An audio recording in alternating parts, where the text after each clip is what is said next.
Hi guys, welcome back. तो इस series के थ्रू हम बिजनेस इकोनॉमिक्स की वेरियस कॉन्सेप्ट्स डिस्कस कर रहे हैं।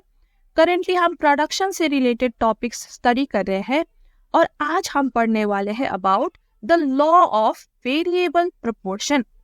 अब देखिए, पिछली वीडियो में हमने प्रोडक्शन फंक्शन के बारे में बात किया था, राइट? और उसमें हमने कहा था कि प्रोडक्शन फंक्शन को शॉर्ट टर्म में भी स्टडी किया जा सकता है एंड लॉन्ग टर्म में भी स्टडी किया जा सकता है। अब जब हम प्रोडक्शन फंक्शन को शॉर्ट टर्म में स्टडी करते हैं ना, तो उसको हम लॉ ऑफ वेरिएबल प्रोपोर्शन कहते हैं। तो शॉर्ट टर्म में प्रोडक्शन फंक्शन कैसे बिहेव करता है, आउटपुट पे क्या इम्पैक्ट होता है, वो स्टडी करेंगे आज हम under the law of variable proportion. तो चलिए स्टार्ट करते हैं। So in the short run the input output relations are studied with one variable input, that is labor, and with all other inputs held constant। तो देखिए, जब हमने production function पढ़ा था प्रीवियस क्लास में, तो हमने कहा था कि शॉर्ट टर्म में एटलीस्ट वन इनपुट आपका कांस्टेंट होना चाहिए, राइट? और हमने ईज ऑफ स्टडी के लिए हमने ये भी कहा था कि हम दो इनपुट्स लेके चलेंगे, कैपिटल एंड लेबर, और हम कैपिटल को फिक्स्ड इनपुट मानेंगे, ठीक है? और हम लेबर की क्वांटिटी इंक्रीज या डिक्रीज करके देखेंगे कि आउटपुट में क्या फर्क पड़ता है। तो यहाँ पे जो वेरिएबल इनपुट हम ले रहे हैं वो लेबर है, और जिसको हम फिक्स्ड कांस्टेंट मान रहे हैं वो कैपिटल है, ठीक है? तो यही दो हम इनपुट्स लेके ये लॉ को स्टडी करेंगे। The law of production under these conditions is known as the law of variable proportions. अब इसको लॉ ऑफ वेरिएबल प्रोपोर्शंस क्यों कहा जाता है? Because as the behaviour of output is studied by changing the proportion in which the inputs are combined. अब इसका मतलब क्या है? देखिए, हम कैपिटल एंड लेबर दो फैक्टर्स ले रहे हैं, राइट? अब लेट्स अज्यूम कि कैपिटल आपके पास एक है, ठीक है? एक प्लांट है आपके पास जिसको आप यूज करके आउटपुट बनाते हो, एंड फिलहाल आपके पास लेबर भी एक ही है। तो करेंटली आपका इनपुट का कॉम्बिनेशन रेशियो हो गया 1:1, राइट? अब हमें लेबर को चेंज करना है ना? अब कैपिटल तो हमारा 1 ही रहेगा, कांस्टेंट रहेगा।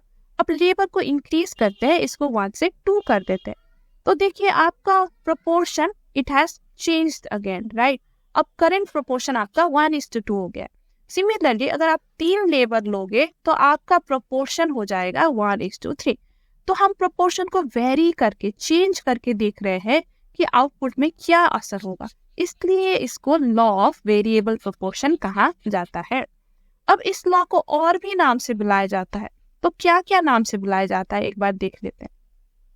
This law is also known as the law of returns to a variable input as any change in output is taken as resulting from additional variable input। देखिए, कैपिटल तो हमारा फिक्स्ड है, एक ही है, और हम जो लेबर है इसको चेंज कर रहे हैं, कभी 1, कभी 2, कभी 3, और इसके वजह से आउटपुट में चेंज हो रहा है ना। तो जो भी आउटपुट में चेंज हो रहा है, क्या आप कह सकते हो it is because of the variable factor only? क्योंकि हम वेरिएबल फैक्टर को ही चेंज कर रहे हैं, आउटपुट को तो कांस्टेंट फैक्टर को तो हम चेंज नहीं कर रहे हैं। तो इसलिए इसको लॉ ऑफ रिटर्न्स, मतलब जो भी आपको रिटर्न मिल रहा है it is because of variable input only. तो इसलिए इसका नाम पड़ गया law of returns two variable input, ठीक है? अब दूसरा भी नाम है इसका, it is the law of diminishing returns. अब ये नाम क्यों पड़ा है, इसके लिए पहले आपको ये लॉ समझना पड़ेगा, फिर आपको ये समझ आ जाएगा कि ये नाम क्यों रखा गया है, ठीक है? तो चलिए अब मेन मुद्दे पे आते हैं। अब लॉ क्या है वो देखते हैं। Law of variable proportions. The law of variable proportions states that as we increase the quantity of one input which is combined with other fixed inputs, the marginal physical productivity of that variable input must eventually decline। देखिए, ये थोड़ा सा tough language है, पहले हम इसे easy language में समझते हैं, फिर वापस ये डेफिनेशन में आएंगे, ठीक है? In other words, an increase in some inputs relative to other fixed inputs will in a given state of technology cause the output to increase, but after a point the extra output resulting from the same addition of extra input will become less and less. देखिए अब ये कहना क्या चाह रहा है, मान लीजिए आपके पास फिक्स्ड इनपुट है कैपिटल, ठीक है, और वेरिएबल इनपुट है आपकी लेबर। अब इनिशियली जब आप वेरिएबल इनपुट ऐड करोगे, ठीक है, आपने लेबर ऐड किया, तो जो एडिशनल आउटपुट ये बंदा आपको दे रहा है ना, जो आपने ऐड किया, तो एक्स्ट्रा आउटपुट काफी हाई होता है, ठीक है, ये बंदा आपको काफी ज्यादा एक्स्ट्रा आउटपुट देगा। लेकिन आप ऐड करते ही गए वेरिएबल इनपुट, ठीक है, आप लेबर ऐड करते ही गए, तो इवेंचुअली जो ये एक्स्ट्रा बंदा जो आपने फिर से ऐड किया, ये आपको आउटपुट थोड़ा कम देने लग जाएगा, ठीक है। इसका extra output given by this additional person ये लेस होता जाएगा। तो ये डेफिनेशन देखिए यही कह रही है, पहले आउटपुट इंक्रीज होती है when you add your variable input, फिर उसके बाद भी अगर आप ऐड करोगे तो आपका आउटपुट लेस होता जाएगा।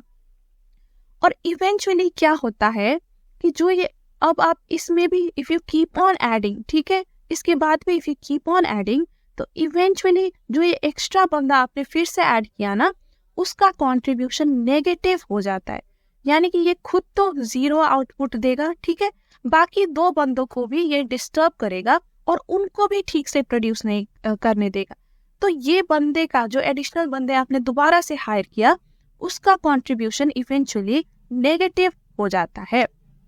ओके, तो देखिए ऐसा क्यों होता है ये हम समझेंगे थोड़ी देर पे। अभी आप बस ये समझिए कि लोग कह क्या रहा है, ठीक है ना। देखिए ये फर्स्ट डेफिनेशन भी यही तो कह रहा है ना, ये कह रहा है कि मार्जिनल फिजिकल प्रोडक्टिविटी आपकी डिक्लाइन हो जाती है।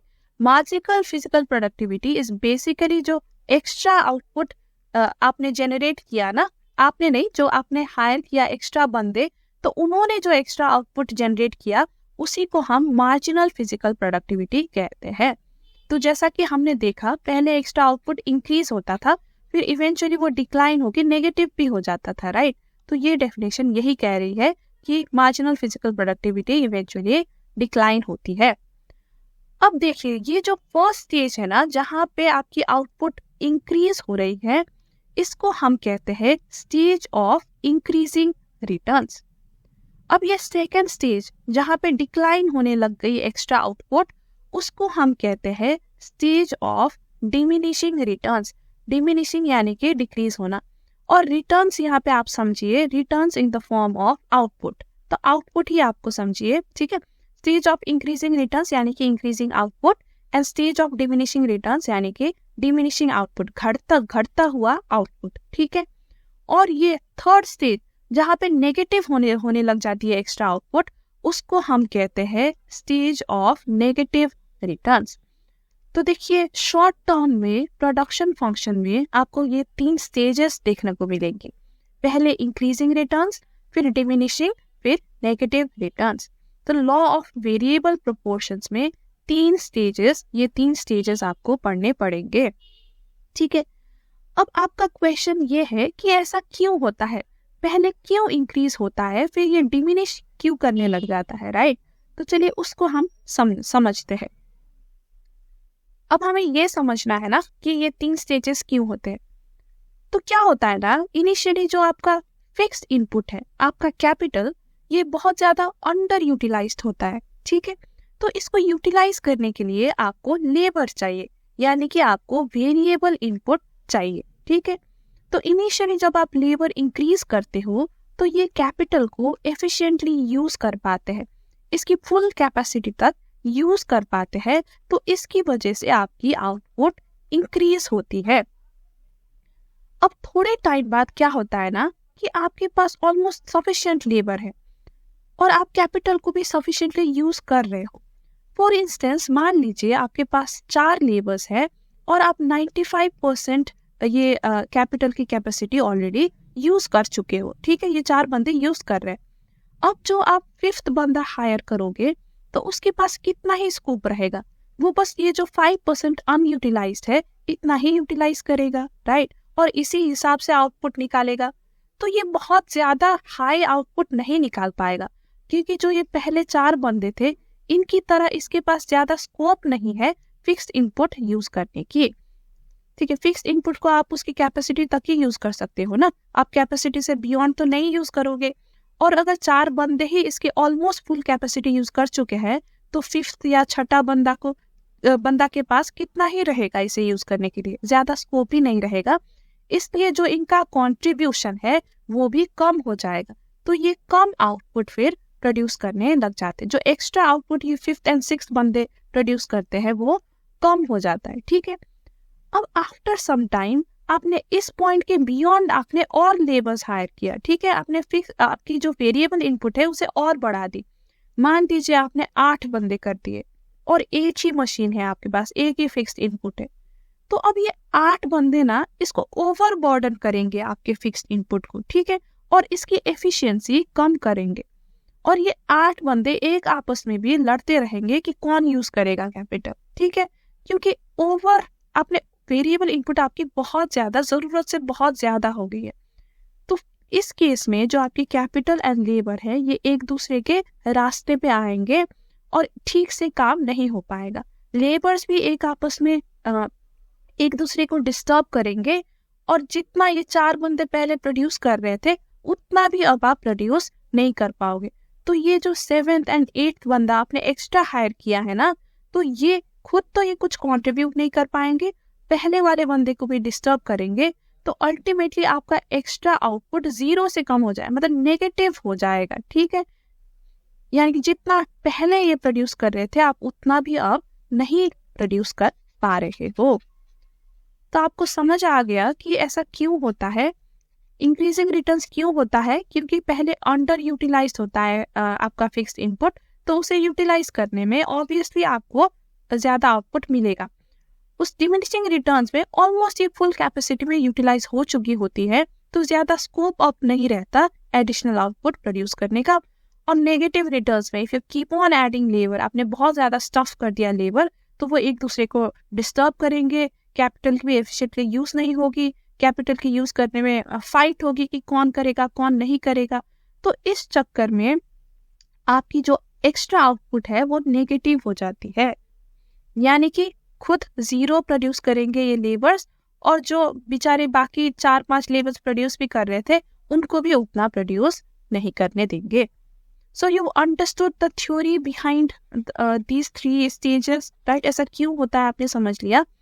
अब हम इसको प्रैक्टिकली देखेंगे, प्रोडक्शन शेड्यूल बना के देखेंगे कि कैसे नंबर्स में देखेंगे कि कैसे ऐसे होता है। ठीक है, लेकिन इसके लिए आपको पहले टोटल प्रोडक्ट क्या है, एवरेज प्रोडक्ट क्या है एंड मार्जिनल प्रोडक्ट क्या है ये भी पता होनी चाहिए। देखिए, मार्जिनल प्रोडक्ट तो हमने थोड़ा बहुत डिस्कस कर लिया कि जो एक्स्ट्रा आउटपुट है उसी को हम मार्जिनल प्रोडक्ट कहते हैं, लेकिन एक बार डिटेल में भी इन दोनों को डिस्कस कर लेते हैं, फिर we will move on to production schedule. Okay, so what is total product? देखिए, total product is the total output resulting from the efforts of all factors of production combined together at any time. तो जो आपका total output है, ठीक है, वही total product है। आपका जो फिक्स्ड फैक्टर है और जो वेरिएबल फैक्टर है, इसको कंबाइन करके आपने जो टोटल आउटपुट आपका निकाला उसी को हम टोटल प्रोडक्ट कहते हैं। अब एवरेज प्रोडक्ट क्या है? देखिए, average product is the total product per unit of variable factor. तो वेरिएबल फैक्टर हमारा क्या है? लेबर है। तो एवरेज प्रोडक्ट क्या हो गया? Total product divided by the number of units of variable factor, यानी कि total product divided by labour. तो यही हमारा एवरेज प्रोडक्ट होता है। देखिए, आप ये शेड्यूल में भी देख सकते हैं, व्हेन यू हैड 1 लेबर आपका टोटल प्रोडक्ट था 100, ठीक है, और एवरेज प्रोडक्ट भी आपका 100 ही था, because total product divided by 1 आपने किया, राइट? अब जब 2 लेबर्स आपके हो गए तो आपने टोटल प्रोडक्ट निकाला 210, तो एवरेज प्रोडक्ट आपका कितना हो गया? It is simply 210 divided by 2, the quantity of variable input, right, divided by the quantity of variable input, so that would give you 105। Similarly यहाँ 330 डिवाइड बाय 3 हमने किया तो 110 हो गया, या 440 डिवाइड बाय 4 किया हमने तो 110 हो गया। तो इस तरह से आप एवरेज प्रोडक्ट निकाल सकते हो, ठीक है। अब now coming to the third one, marginal product. देखिए, मार्जिनल प्रोडक्ट क्या है? It is the change in total product for unit change in the quantity of variable factor. Or in other words, it is the addition made to the total production by an additional unit of input. देखिए, पहले आपके पास एक labour था, right? तो आप 100 unit produce कर रहे थे. अब दो आपके पास लेबर है, तो ये टोटल में 210 यूनिट्स प्रोड्यूस कर रहे हैं. तो ये सेकेंड पर्सन ने एडिशनल जो एक पर्सन था उसने कितना किया? देखिए, उसने एडिशनली 110 किया. दैट इज 210 माइनस 100, इतना उसने किया. सो दिस इज 110. ठीक है, तो यही आपका मार्जिनल प्रोडक्ट है. यानी कि जो एक्स्ट्रा बंदा है वो एडिशनल कितना कर रहा है. ओके, अब जैसे कि थर्ड लेबर पे आप देखिए, अब यहाँ पे 210 आपका टोटल प्रोडक्शन था, राइट? अब थर्ड बंदे ने आके उसने एडिशनली 120 यूनिट्स प्रोड्यूस किया, तो आपका टोटल हो गया 330. 330 कैसे आया? इट इज 210 प्लस जो ये एडिशनल 120 उसने किया ना, तो इस तरह से आपका 330 आ गया. तो पर बंदा जो आप हायर कर रहे हो, वो बंदा एडिशनली कितना प्रोड्यूस कर रहा है, उसी को हम मार्जिनल प्रोडक्ट कहते हैं. इन अदर वर्ड्स, हम मार्जिनल प्रोडक्ट को rate of change in total product भी कहते हैं. ठीक है, क्योंकि जो ये एडिशनल यूनिट है, इसी रेट से तो टोटल प्रोडक्ट आपका चेंज होता है ना. पहले 100 था, तो 110 से वो नए बंदे ने 110 ऐड किया, तो आपका टोटल प्रोडक्ट चेंज हो गया बाय 110, सो इट बिकेम 210. तो जिस रेट से टोटल प्रोडक्ट चेंज होता है उसी को हम मार्जिनल प्रोडक्ट कहते हैं. आपने मार्जिनल यूटिलिटी पढ़ी थी ना, तो सिमिलर उसी तरह का कैलकुलेशन है यहाँ पे भी. ओके, तो डन, ये तीनों कॉन्सेप्ट आपको समझ आ गए. Now let's move on to understand our production schedule. तो ये आपका प्रोडक्शन शेड्यूल है. तो चलिए इसको हम समझने की कोशिश करते हैं. देखिए, हमने यहाँ पे लिया है क्वांटिटी ऑफ लेबर, और हम एक एक करके लेबर की क्वांटिटी ऐड करके देख रहे हैं कि टोटल प्रोडक्ट में, एवरेज प्रोडक्ट में एंड मार्जिनल प्रोडक्ट में क्या क्या चेंजेस आते हैं. ठीक है, हमने यहाँ पे कैपिटल क्यों नहीं लिया? क्योंकि कैपिटल तो हमारा फिक्स्ड ही है ना, इसको हम चेंज नहीं कर रहे. हम बस वेरिएबल इनपुट को चेंज करके देख रहे हैं कि ये प्रोडक्ट्स में कैसे फर्क आता है. तो चलिए पहले स्टार्ट करते हैं मार्जिनल प्रोडक्ट का बिहेवियर स्टडी करना पहले स्टार्ट करते हैं. क्योंकि जो हमने कहा था कि एक्स्ट्रा आउटपुट में आपके चेंजेस आते हैं, हमने लॉ में पढ़ा था, तो वो एक्स्ट्रा आउटपुट मार्जिनल प्रोडक्ट ही है, राइट? तो पहले मार्जिनल प्रोडक्ट से ही स्टार्ट करते हैं, it will be easier to understand. तो देखिए, जब आपने इनिशियली जब आप अपना लेबर इंक्रीज कर रहे हो, तो आपका मार्जिनल प्रोडक्ट भी इंक्रीज हो रहा है, राइट? इनिशियली 100 था, फिर 110 हो गया, एंड आपने फिर से एक और लेबर ऐड किया, तो आपका marginal product it increase to 120. तो इनिशियली मार्जिनल प्रोडक्ट आपका तेजी से इंक्रीज हो रहा है, यानी कि extra output it is increasing तेजी से. अब ये पॉइंट के बाद आप देखिए, आपका मार्जिनल प्रोडक्ट कम होने लग गया है, 120 से 110 हो गया है, राइट? तो इस पॉइंट को, जहाँ पे आपका मार्जिनल प्रोडक्ट मैक्सिमम है, इसको हम पॉइंट ऑफ इन्फ्लेक्शन कहते हैं. पॉइंट ऑफ इन्फ्लेक्शन के बाद आपका मार्जिनल प्रोडक्ट जो है वो कम होने लग जाएगा, वो गिरने लग जाता है. ठीक है, यहाँ पे 110 हुआ, फिर 80 हुआ, फिर 80, 70, 50, 30, so it is diminishing, right? तो हमने पहले कहा था कि एक्स्ट्रा आउटपुट तेजी से इंक्रीज होता है, फिर उसके बाद थोड़ा कम रेट से इंक्रीज होता है, राइट? तो ये कम रेट ये फेज दिखाता है ना. आफ्टर अ पॉइंट आप देखिए, आपका जो मार्जिनल प्रोडक्ट है वो 0 हो जाता है, यानी कि यहाँ पे जो आपने एडिशनल लेबर हायर किया ना, वो आपको 0 आउटपुट दे रहा है, कोई भी वो आपको एडिशनल आउटपुट नहीं दे रहा है. लेकिन इसके बाद भी you still hired one more labour, तो वो आपको नेगेटिव रिटर्न देना स्टार्ट कर गया है. ओके, मार्जिनल प्रोडक्ट की बिहेवियर आपको समझ आ गई, राइट? अब टोटल प्रोडक्ट देखते हैं, टोटल प्रोडक्ट में क्या होता है.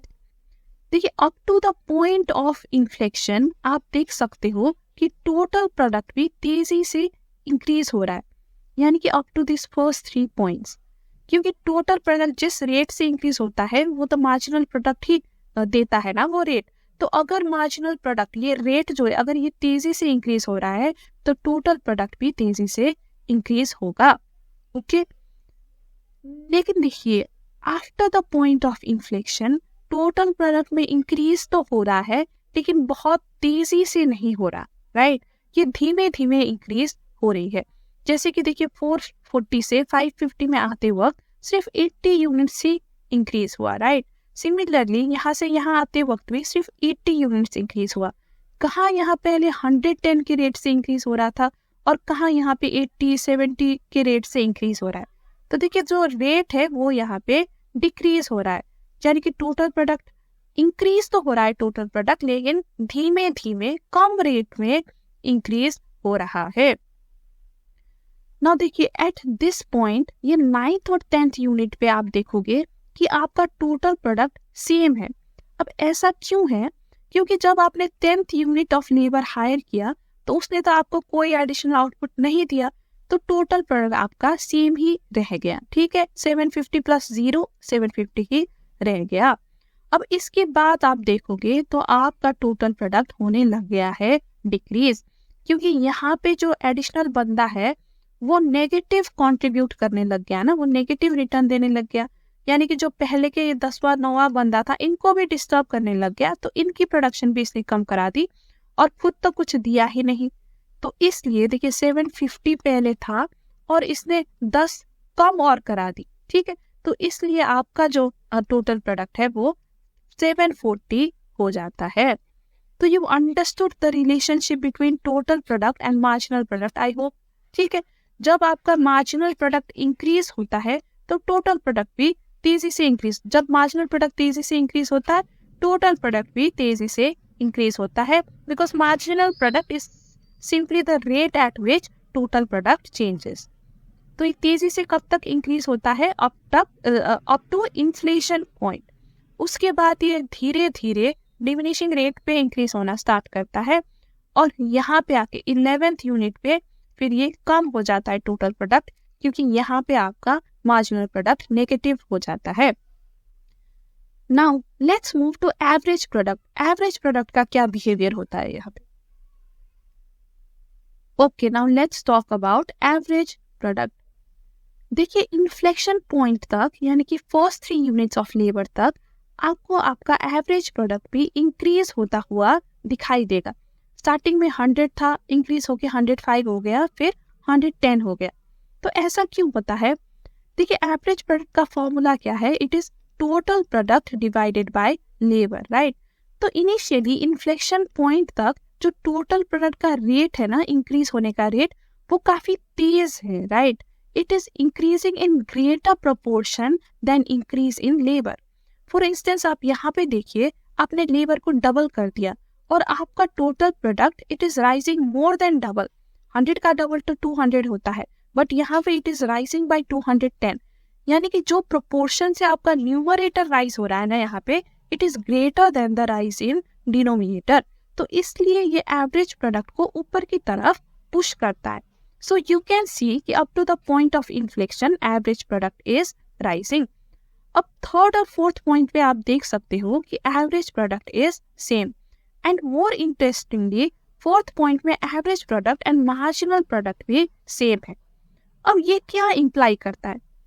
देखिए ये कहता है कि अप टू थर्ड लेबर, ठीक है, ऑन एवरेज आपके लेबर्स दे रहे थे 110 यूनिट्स, राइट?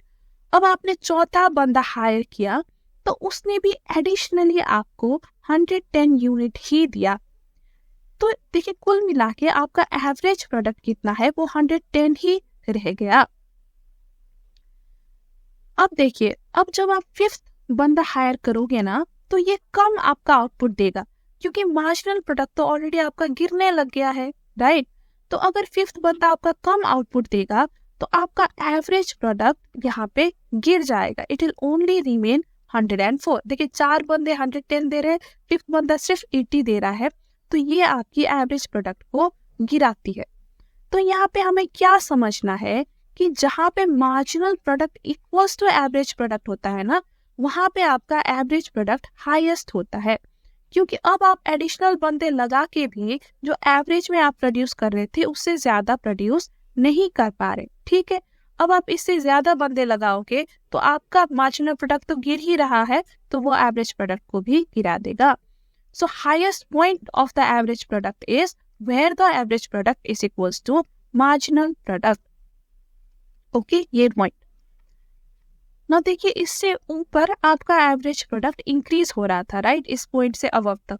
अब इस पॉइंट से बिलो आप देखिए तो आपका एवरेज प्रोडक्ट गिरना स्टार्ट हो जाएगा, क्योंकि यहाँ पे क्या होगा ना, प्रोपोर्शन लेबर का अब इंक्रीज होने लग जाएगा। ठीक है, अब जिस रेट पे लेबर चेंज कर रहे हो वो ज्यादा है as compare to change in total product, क्योंकि जो टोटल प्रोडक्ट में चेंज है वो तो तेजी से गिरने स्टार्ट हो गया यहाँ पे। तो इस क्योंकि आप डिनोमिनेटर का प्रोपोर्शन हाई है तो ये आपकी एवरेज प्रोडक्ट को नीचे गिरा रही है। सो देखिए, after fourth unit you can see कि your average product is slowly decreasing और एंड तक 11th यूनिट तक ये बस डिक्रीज ही कर रहा है। तो एवरेज प्रोडक्ट का बिहेवियर भी आपको समझ आ गया, राइट। अब चलिए अब डिसाइड करते हैं कि आपका 3 स्टेजेस कहाँ पे होने चाहिए। ठीक है, नाउ देखिए जो इंक्रीजिंग रिटर्न्स है वो आपका होता है 4th यूनिट तक, यानी कि उस पॉइंट तक जहाँ पे आपका एवरेज प्रोडक्ट हाईएस्ट होता है। ठीक है, यहाँ तक हम कहते हैं इंक्रीजिंग रिटर्न्स। अब इसके बाद जब आपका average product and marginal product दोनों डिक्रीज हो रहे हैं, वहां से स्टार्ट होता है डिक्रीजिंग रिटर्न्स। ठीक है, और ये डिक्रीजिंग रिटर्न्स कहाँ तक रहता है, अप टू पॉइंट 10। ठीक है, पॉइंट 11 के बाद स्टार्ट होता है नेगेटिव रिटर्न्स, क्योंकि यहाँ पे marginal product is negative and total product started declining. तो ये नेगेटिव रिटर्न का फेज है। अब कई बच्चे मुझे पूछते हैं कि आपने ये इन्फ्लेक्शन पॉइंट से ही क्यों नहीं डिमिनिशिंग रिटर्न स्टार्ट किया, अपने 4th पॉइंट से क्यों किया, 3rd ही से करना था आपको, क्योंकि यहीं पे इन्फ्लेक्शन पॉइंट था। यहाँ से तो marginal product extra output decrease ही हो रहा है ना, तो थ्योरेटिकली तो यहीं से होना चाहिए था। देखिए क्या होता है ना कि हम डिमिनिशिंग रिटर्न उस पॉइंट को मानते हैं जहाँ पे average product and marginal product दोनों ही गिर रहे हैं। ठीक है, अब 4th पॉइंट में मार्जिनल प्रोडक्ट तो गिरने लग गया, लेकिन एवरेज प्रोडक्ट तो नहीं गिर रहा ना, वो तो कांस्टेंट ही रह गया, जितना 3rd में उतना ही 4th में रह गया, तो ये डिक्रीज नहीं हो रहा। तो जिस पॉइंट में एवरेज प्रोडक्ट भी डिक्रीज होता है ना, उस पॉइंट से ही हम डिमिनिशिंग रिटर्न्स को स्टार्ट करते हैं। तो यहाँ पे ध्यान रखने वाली बात ये है कि जो आपका इन्फ्लेक्शन पॉइंट है ना, वो आपका इंक्रीजिंग रिटर्न्स में ही आता है। ठीक है, inflection point comes in increasing return only, यानी कि आपका जो मार्जिनल प्रोडक्ट हाईएस्ट पॉइंट है वो इंक्रीजिंग रिटर्न में ही आता है, और इंक्रीजिंग रिटर्न के स्टेज में ही मार्जिनल प्रोडक्ट गिरने भी लग जाता है। ओके, सो आपने ये कट ऑफ पॉइंट यहाँ पे समझ लिया, right, increasing return and diminishing return के बीच का। अब ये जो नेगेटिव रिटर्न का कट ऑफ पॉइंट है, ये तो याद करना बहुत आसान है, जहां से मार्जिनल प्रोडक्ट नेगेटिव होती है या जहां से टोटल प्रोडक्ट गिरने लग जाती है। तो देखिए मोटा मोटा यही है आपको समझने के लिए। अब इसको हम ग्राफ में एक बार प्लॉट करते हैं तो आपको याद करना और आसान हो जाएगा ग्राफ को देख के। तो चलिए, जो आपका प्रोडक्शन शेड्यूल है उसी का हमने यहाँ पे ग्राफ बना दिया। तो चलिए इसको अंडरस्टैंड करने की कोशिश करते हैं। तीनों जो प्रोडक्ट्स हैं उनके कर्व को हम एक एक करके स्टडी करते हैं, स्टार्टिंग विद टोटल प्रोडक्ट। देखिए इनिशियली टोटल प्रोडक्ट आपका तेजी से राइज हो रहा है अप टू इन्फ्लेक्शन पॉइंट। ठीक है, पॉइंट F जो आपका इन्फ्लेक्शन पॉइंट है, यहाँ तक बहुत तेजी से it is increasing. After that इसकी इंक्रीज होने की रेट थोड़ी सी कम हो गई है, इंक्रीज तो हो रहा है लेकिन थोड़ी सी कम रेट में हो रहा है।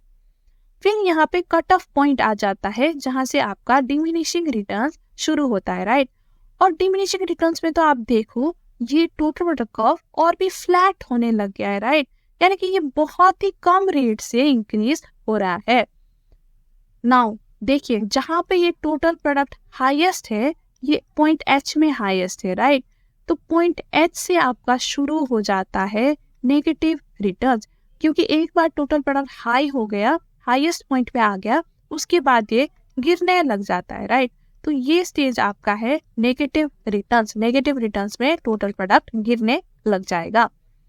तो टोटल प्रोडक्ट की बिहेवियर आपको समझ आ गई। एक बार इसे इरेज कर देते हैं। अब देखते हैं मार्जिनल प्रोडक्ट को, मार्जिनल प्रोडक्ट कैसे बिहेव कर रहे हैं। देखिए मार्जिनल प्रोडक्ट की कर्व ये है, राइट।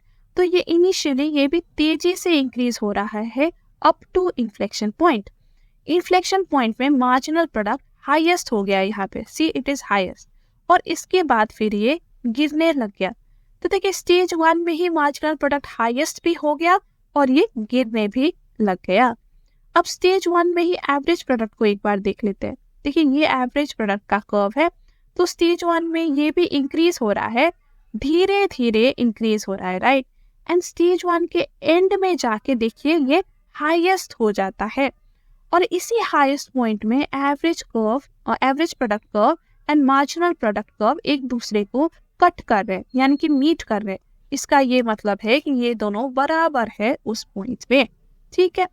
तो जहाँ पे एवरेज प्रोडक्ट का हाईएस्ट पॉइंट है वो स्टेज 1 का कट ऑफ हो गया। इसके बाद शुरू होता है स्टेज 2। अब स्टेज 2 में जो मार्जिनल प्रोडक्ट है ये और तेजी से गिरने लग गया। ये पहले से ही गिर रहा था, स्टेज 1 से ही गिर रहा था, स्टेज 2 में आके और तेजी से गिरने लग गया। एवरेज प्रोडक्ट भी गिर रहा है स्टेज 2 में, लेकिन ये धीमे धीमे गिर रहा है, ठीक है। एवरेज प्रोडक्ट जो है ना, ये राइज भी धीरे धीरे होता है और गिरता भी धीरे धीरे है, जैसा कि आप देख ही सकते हो। मार्जिनल प्रोडक्ट तेजी से राइज भी होता है, तेजी से गिरता भी है। फिर स्टेज 2 के एंड पॉइंट में देखिए, यहाँ पे आप देख सकते हो आपका जो मार्जिनल प्रोडक्ट है वो बिल्कुल 0 हो जाता है, यानी कि एक्स एक्सिस को ये टच कर रहा है, राइट, यानी कि 0 हो रहा है। तो ये कट ऑफ पॉइंट है थर्ड स्टेज के लिए, क्योंकि इसके बाद मार्जिनल प्रोडक्ट जो है आपका वो नेगेटिव हो जाएगा। देखिए एक्स एक्सिस से ये बिलो हो रहा है थर्ड स्टेज में, राइट। तो ये नेगेटिव रिटर्न्स का स्टेज यहाँ पे स्टार्ट हो गया। नेगेटिव रिटर्न्स में एवरेज प्रोडक्ट आपका स्टिल इट इज पॉजिटिव ही है एवरेज प्रोडक्ट, लेकिन गिर रहा है, धीरे धीरे गिर रहा है। और टोटल प्रोडक्ट देखिए, यहाँ पे टोटल प्रोडक्ट भी धीरे धीरे गिर रहा है। अब जहाँ पे ये मार्जिनल प्रोडक्ट 0 था, उसी पॉइंट में आप देखो टोटल प्रोडक्ट आपका हाईएस्ट है। ओके, तो देखिए इतना ही समझना था मोटा मोटा। तो आई होप आपने समझ लिया होगा प्रोडक्ट्स के बिहेवियर। ना ईच स्टेज में आपका तीनों कर्व्स कैसे बिहेव करते हैं वो मैंने पॉइंटर्स यहाँ पे आपके लिए बना दिया है, ताकि आपको रिवाइज करने में आसान हो, ठीक है। तो हम इसे डिस्कस नहीं करेंगे पॉइंटर्स को, क्योंकि ऑलरेडी हम ये चीज़ पढ़ चुके हैं। लेकिन आप वीडियो को पॉज करके एक बार खुद से पढ़ सकते हो, ताकि आपको पूरी तरह से क्लैरिटी मिल जाए कि स्टेज 1 में क्या होती है, राइट। फिर 2 और 3 को भी हम देखेंगे। So I will pause this video for 2 seconds. आपको नोट्स बनाना है तो आप नोट्स भी बना सकते हैं। Okay, moving on to stage 2। यहाँ पे भी मैं 2 सेकेंड के लिए होल्ड कर देती हूँ, आप पॉज करके नोट्स बनाइएगा।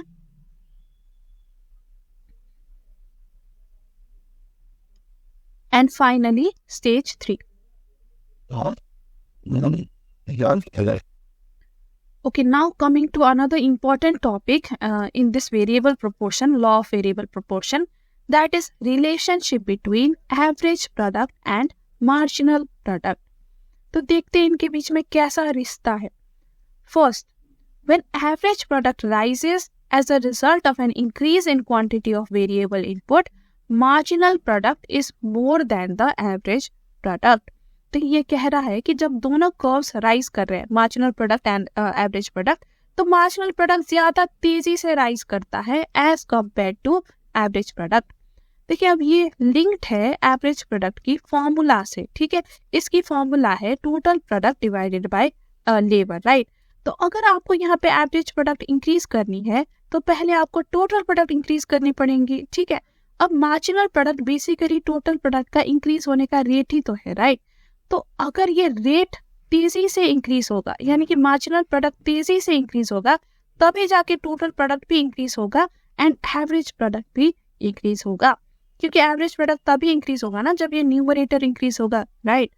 तो इसीलिए एवरेज प्रोडक्ट को राइज करने के लिए पहले आपको टोटल प्रोडक्ट को राइज करना पड़ता है, और टोटल प्रोडक्ट जो रेट में राइज होता है वही मार्जिनल प्रोडक्ट है। तो इसलिए पहले मार्जिनल प्रोडक्ट तेजी से इंक्रीज होता है, then it pulls the average product upwards, ठीक है। अब नंबर 2, दूसरा रिलेशन क्या है? When average product is maximum, marginal product is equal to average product. तो ये तो हमने देख लिया था, right. In other words, marginal product curve cuts the average curve at its maximum. तो marginal product curve पहले तेजी से राइज होता है, फिर फॉल करने लग जाता है, और जहां पे एवरेज प्रोडक्ट मैक्सिमम है उस पॉइंट में एवरेज प्रोडक्ट को कट कर देता है, यानी कि दोनों मीट करते हैं उस पॉइंट में। अब थर्ड रिलेशनशिप क्या है?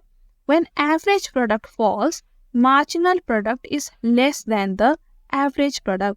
यानी कि जब दोनों कर्व फॉल कर रहे हैं स्टेज 2 में, तो मार्जिनल प्रोडक्ट ज्यादा तेजी से फॉल कर रहा है। अब again it is link to the formula, ठीक है, average product is equals to total product by labour. देखिए अब अगर ये टोटल प्रोडक्ट का रेट कम होगा इंक्रीज होने का, तभी ना जाके ये एवरेज प्रोडक्ट गिरने लगेगा, राइट? तो ये रेट तो मार्जिनल प्रोडक्ट ही है, तो एवरेज प्रोडक्ट को गिराने के लिए पहले मार्जिनल प्रोडक्ट को ही तेजी से गिरना पड़ेगा, and then it will pull the average product down. तो जैसा कि आप फिगर में भी देख सकते हो, मार्जिनल प्रोडक्ट तेजी से यहाँ पे गिर रहा है, और इसके गिरने की वजह से ही एवरेज प्रोडक्ट धीरे धीरे गिरना स्टार्ट कर रहा है। So understood the relationship also? It is not that difficult, right? अगर आप समझ के पढ़ने की कोशिश करोगे तो सब आपको आसान ही लगेगा। Okay, now moving on to the last topic of the day, that is stages of operation. देखिए एज अ रैशनल प्रोड्यूसर आप किस स्टेज में अपना प्रोडक्शन करना चाहोगे? Which stage would you like to be your production to be in? एक एक करके सारे स्टेज देखते हैं। स्टेज 1 में क्या हो रहा है कि as you are increasing your quantity of labour, आपका आउटपुट तेजी से इंक्रीज हो रहा है, राइट? तो इस स्टेज में लेबर को ऐड करने में फायदा है, तो you will continuously keep on increasing labour and increasing your output. तो यहाँ पे आप रुकना नहीं चाहोगे इस स्टेज में, आप दूसरे स्टेज तक पहुंचना चाहोगे। अब थर्ड स्टेज की बात करते हैं, ठीक है? सेकेंड स्टेज को थोड़ी देर के लिए होल्ड में रखते हैं, let's jump to third stage. अब थर्ड स्टेज में क्या हो रहा है कि जैसे ही आप एडिशनल लेबर हायर करते हो, आपकी टोटल प्रोडक्ट डिक्रीज और हो जाती है, राइट? क्योंकि ये नेगेटिव कंट्रीब्यूट कर रहा है, जो एडिशनल लेबर है वो नेगेटिवली कंट्रीब्यूट कर रहा है, खुद कुछ नहीं दे रहा और बाकी लोगों की प्रोडक्शन भी कम कर रहा है। तो यहाँ पे आप क्या करोगे, जो ये एडिशनल लेबर है आप इनको हटा दोगे, राइट? तो ये स्टेज एक आइडल स्टेज नहीं है रहने के लिए, क्योंकि यहाँ पे आपकी टोटल प्रोडक्ट गिर रही है। तो ये स्टेज में बेस्ट क्या होगा कि आप एडिशनल जो आपके इनपुट्स हैं, वेरिएबल इनपुट्स है, उसको कम कर दो। So the best stage to be in is the second stage. Second stage में क्या हो रहा है, जो आपकी कैपिटल है वो भी फुल्ली यूटिलाइज हो रही है, ठीक है? आपके पास सफिशिएंट लेबर है, डिवीजन ऑफ लेबर भी अच्छी तरह से हो रहा है, ठीक है? एंड टोटल प्रोडक्ट में यहाँ पे धीमे धीमे इंक्रीज हो रही है, ठीक है? धीमे धीमे ही हो रही है, but at least it is increasing. और यही स्टेज में आपका टोटल प्रोडक्ट मैक्सिमम भी हो जाता है at one point, right? So this is the best stage for a producer to be in. अब देखिए इंक्रीजिंग रिटर्न्स में स्टेज 1 में ना, अगर कोई आपको फ्री में भी कैपिटल दे तो भी आप नहीं लोगे, क्योंकि ऑलरेडी ये जो आपके पास एग्जिस्टिंग कैपिटल है वही अंडर यूटिलाइज्ड है, राइट? और स्टेज 3 में देखिए, अगर कोई आपको फ्री में लेबर भी दे तो भी आप नहीं लोगे, क्योंकि लेबर ऑलरेडी आपके पास एक्सेस है और आप जो है उनको ही हटाना चाह रहे हो, तो एक्सेस लेबर आप क्यों लोगे, राइट? लेकिन स्टेज 2 में ना आपको किसी से लेबर मांगने की जरूरत है, ना कैपिटल मांगने की जरूरत है, दोनों फुल्ली यूटिलाइज हो रहे हैं। So stage 2 is the best stage to be in. So with this we've completed the law of variable proportion. Now before you go, I am very happy to announce कि हमने online mock test launch किया है for CA foundation paper 4। यानी आप घर बैठे बैठे ही mock test दे सकते हैं। हमने 2 मॉक टेस्ट लॉन्च किया है। देखिए बिल्कुल ये इंस्टीट्यूट फॉर्मेट में है, आपको 100 चैलेंजिंग क्वेश्चंस दिया जाएगा जो आपको 2 घंटे में सॉल्व करने होंगे, ठीक है? तो टाइमर होगा ये टेस्ट में, तो आप एक बार आप टेस्ट ऑन कर लोगे तो आप टाइमर चलती रहेगी और आपको टाइम बताती रहेगी, तो 2 घंटे के अंदर आपको फिनिश करना होगा। एक बार आप फिनिश कर लोगे तो आपको तुरंत ही आपका स्कोर दिख जाएगा, ठीक है? Score also includes negative score. तो जैसा एग्जाम में आपको स्कोर दिया जाएगा वैसे ही हम भी देंगे।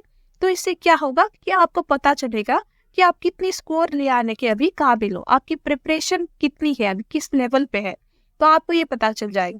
हमने जानबूझ के ही बहुत चैलेंजिंग क्वेश्चंस डाली है ताकि हम आपकी डाउट क्लियर कर सकें, ठीक है।